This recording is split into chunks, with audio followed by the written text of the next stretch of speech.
at an undisclosed location. We're going to pick her brain about what's going on down there, because what isn't going down there. Jennifer, thanks for joining us today. Happy to be here. So the oxygen in the room was pretty much sucked out by everything going on with Trump, the tweets, and the NFL. Where do we stand on Tuesday afternoon? I think they're still relevant, and I actually think that this has a little bit more staying power than usual for a couple of reasons. The first is everybody cares about football. So people care about football in a way that they don't necessarily care about politics. And the fact that the president is weighing in and condemning not only NFL players, but even the NFL franchise itself, doesn't necessarily resonate with the American people. And they don't really understand what's going on, why he's condemning this, and what the big deal is. So given that there are also racial dynamics entwined here, I think it really has legs, and it will probably persist. So what do we expect? I mean, last night with the Dallas Cowboys, we saw Jerry Jones, who was so outspoken, sort of taking the middle ground, kneeling before the national anthem, standing with his players during it. Is this pretty much, if it has any legs, is it going to be pushed by Trump? Again, if we see next Sunday players continue to take the knee. Oh, it'll definitely be pushed by Trump. And I think the question will become, to what extent does he feel like he has to continue to rally what looks to be a somewhat shrinking base? And when he talks about the kinds of things that he talked about at his rally in Alabama last week, which is where these NFL comments began, it wouldn't be surprising if we see it again, but he might be a little quieter this time around, because he saw that his view wasn't particularly popular. In speculation that, again, these tweets by the commander-in-chief, that this could be distraction politics. Oh, there's no question that it's distraction politics, but what he needs to realize is that all of these distractions, when they sort of tap into a common theme, have the potential to become a problem themselves. And already when you listen to the pundits, when you listen to the opposition, they're characterizing a lot of what Donald Trump is saying as having racist undertones. And that, coupled with what we saw in Charlottesville, what we've seen at some of these other rallies, his general views about immigration policy, all allow the opposition, all allow Democrats, and allow his critics to suggest that this is yet one more piece in a broad agenda. So there's so many ways we can tack off of this with what's going on down there right now. Let's start with Puerto Rico trying to recover down there. He's made comments again about their level of debt. What's the talk inside the Beltway? How much help are they going to get? And what's the reaction to the comments that Trump has made so far? I mean, my sense is they'll probably get quite a bit of help because they are a U.S. territory. So there's not going to be a lot of debate regarding that. But I think the comments are being perceived again as sort of tapping into this anti-immigrant, semi-racist sentiment, which is that more than 2/3 of Americans don't actually understand that Puerto Rico is a U.S. territory and that its residents are U.S. citizens. So the comparison in how Donald Trump is talking about Puerto Rico and how he's berating them for their infrastructure and debt problems, compared to the way that he spoke about what was going on following Irma or Harvey, demonstrates, I think, yet one more way that the president is trying to distance himself from people that don't necessarily look like him and speak like him. That's a way to potentially rally the base, but in this case, it's also incredibly heartless. So we go from the tweets about the NFL to what's being paid attention to in Puerto Rico and how much support they're going to get. And we did talk about the potential for distraction politics. Let's talk a little bit about Roger Stone and the Russian investigation and the comments that he has made to the media. And I think I asked you this, is it a real sort of inside the Beltway discussion about his testimony, or do you think this is really garnering the attention of the nation at large? Well, I think it's certainly garnering the attention of inside the Beltway a little bit more, but you've got to hand it to a guy who literally goes to a congressional hearing with his own camera crew, right? I mean, this is complete theatrics, and he's trying to generate news this way. What I do think matters, again, is not necessarily the pomp and circumstance surrounding him and his actual testimony, but the way in which that's characterized by the mainstream press to the rest of the world and to the rest of the country. And what we're seeing is that there was a pretty damning question that he was unwilling to answer, which basically was the linchpin to the whole thing, right? Which is, well, wait a minute, how did Russia sort of get in touch with Julian Assange and WikiLeaks? And how did Roger Stone know that they were basically going to be dumping Podesta's emails before they actually did it? Mm-hmm. And so, you know, I think that's ultimately what the discussion is going to be about, and not the theatrics of Roger Stone himself. Well, he certainly had theatrics from being seen, reading the book The Russians, from his never pass up an opportunity to have sex, be on television, or testify before a House Oversight Committee. Yes, a lot of theatrics, but as you pointed out, I think that folks who are watching closely will zero in on the key questions, as you said, that he refused, danced around to answer.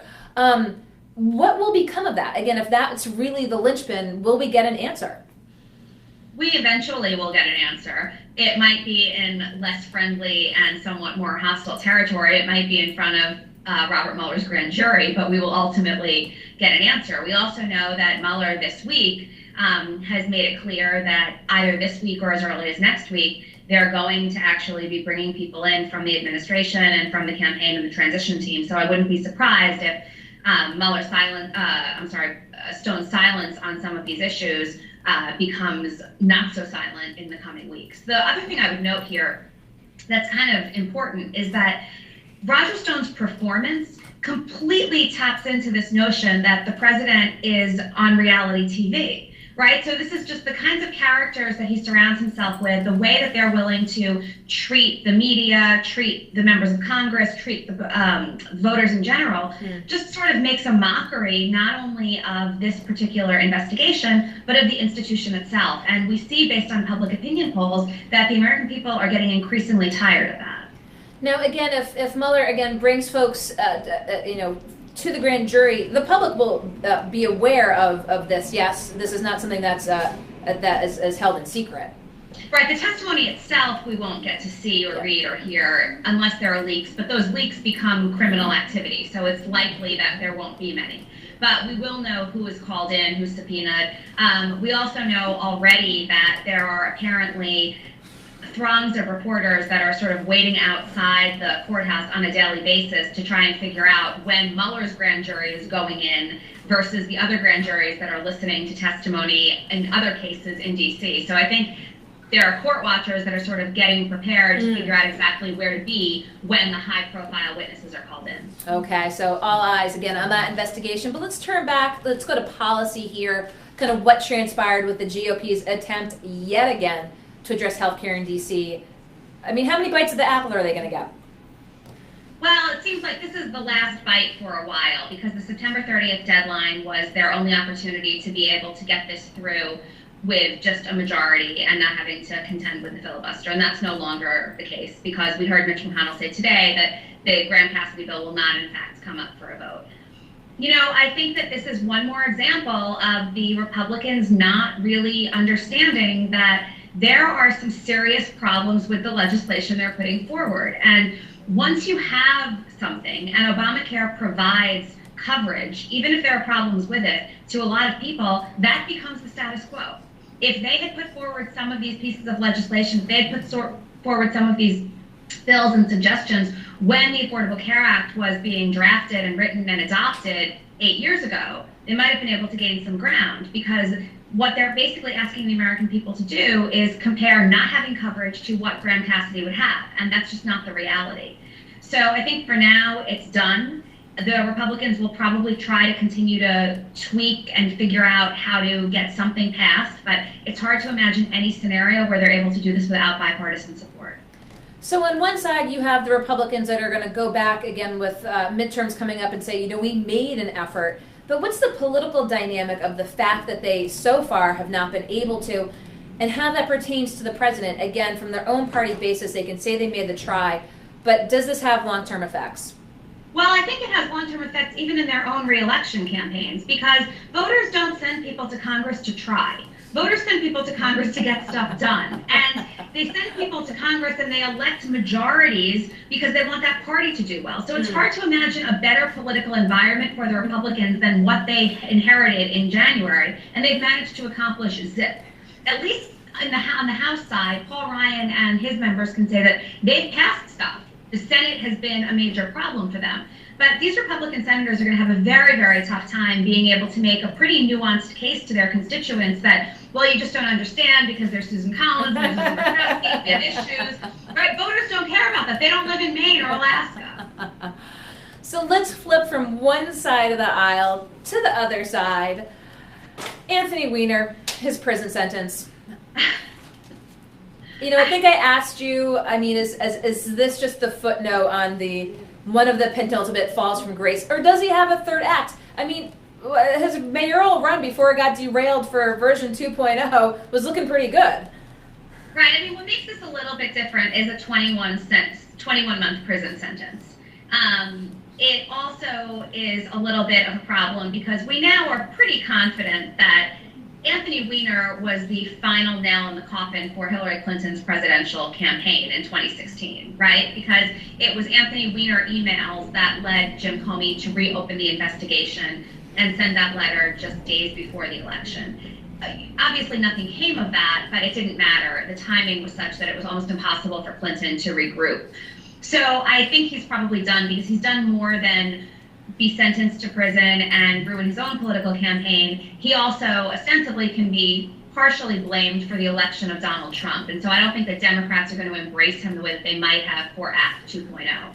The one thing I will note, I think obviously what he did is disgusting and criminal and he should be punished.